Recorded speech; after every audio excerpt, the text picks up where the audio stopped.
Day 78 of 100 in the spiritual off season, rebuilding with God. And if you're watching these videos, you're likely on some sort of spiritual journey of your own. And I just want to acknowledge that real quick because it is not easy. I don't know what they told you, but I was not informed on how just uncomfortable and hard this faith walk really is. And so I just want to acknowledge that you are doing great, even though, it may not feel like I don't know where you're at on your journey, but just keep on just left foot, right foot, keep on progressing because yeah, it's not easy and ain't nobody tell us that. So I just want to acknowledge like, yo, this is hard. And the fact that you keep showing up, it matters and it's worth something. So keep on showing up. Right now, the Lord continues to highlight endurance and perseverance and just really enduring in this season of uncertainty, this season of just uncomfortable situations that are testing you, that are testing me, because we're growing.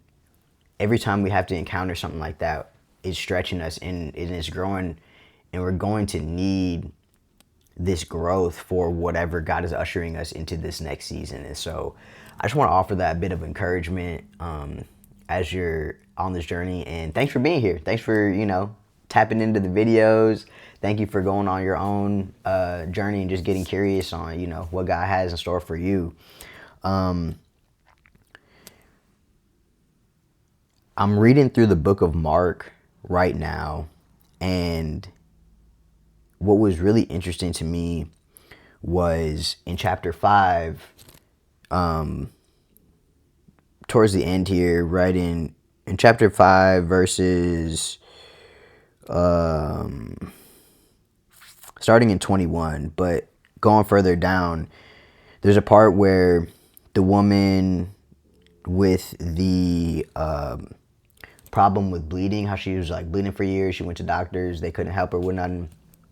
But she had such strong faith that if she just touched Jesus's garment, that she believed that she would be healed. Like that's how strong her faith was. And so, yeah, when she saw him one day, he's moving and grooving through the crowd, about to go heal somebody, and she touched his garment, and he could feel it. Like it's a crowd of people all over, and he felt specifically that touch from her, just showing how great her faith was. And when that happens, he says down here in Mark chapter 5, verse 34, he says, he said to her, "Daughter, your faith has healed you. Go in peace and be freed from your suffering." So that's in chapter 5. Today I'm reading through chapter 6, and what stood out was in verse 4, in chapter 6, he's back in his hometown, and people are recognizing him. They're like, "Yo, isn't that Mary's son? Ain't he the brother of so and so?" That sort of thing, right? And so he's in his hometown, and in verse 4, he says, "A prophet is not without honor except in his own town, among his relatives, and in his own home." He could not do any miracles there except lay his hands on a few sick people and heal them. He was amazed at their lack of faith.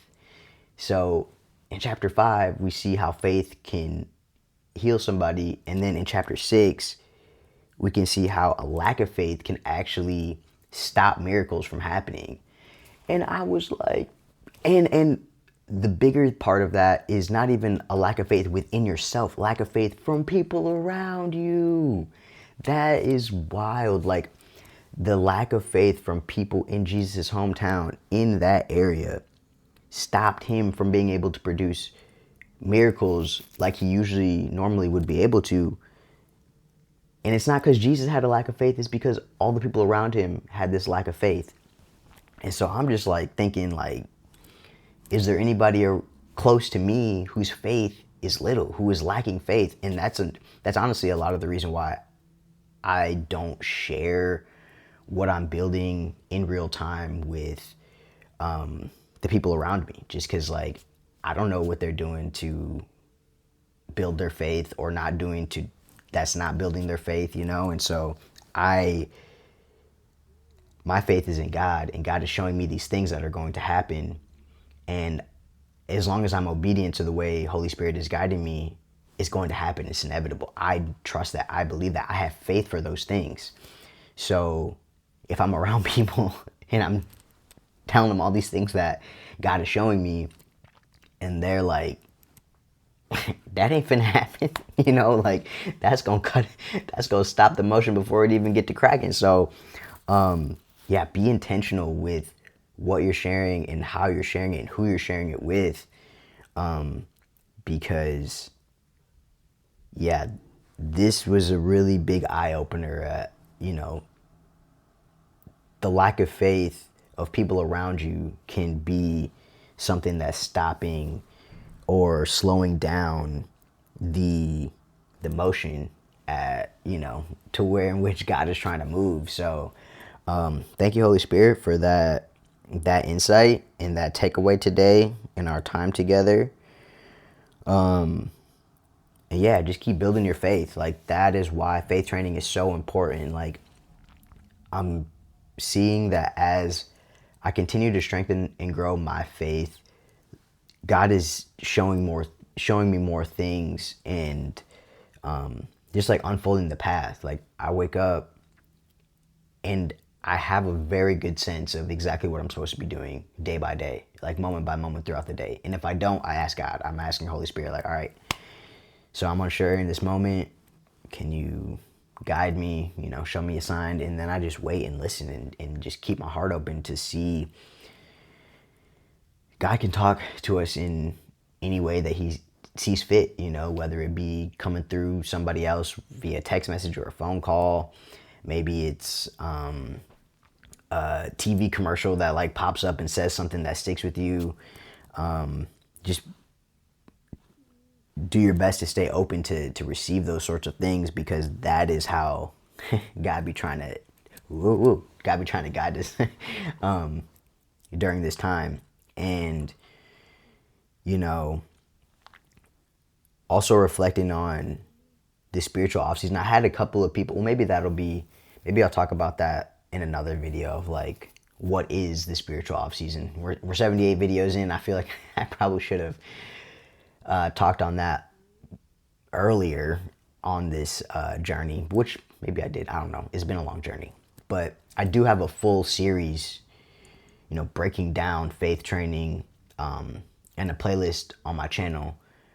But that I filmed that early on within this journey. Like, that was probably within the first year of like really, maybe year and a half of really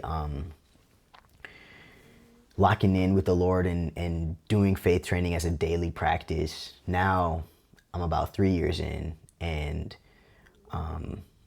it's a game changer. Like, again, I don't know how any of this is gonna go. Oh, my sister's calling me. All right, that ends this video. Love y'all. Stay locked in. Peace. Hey, Kens. What's cooking? Good looking.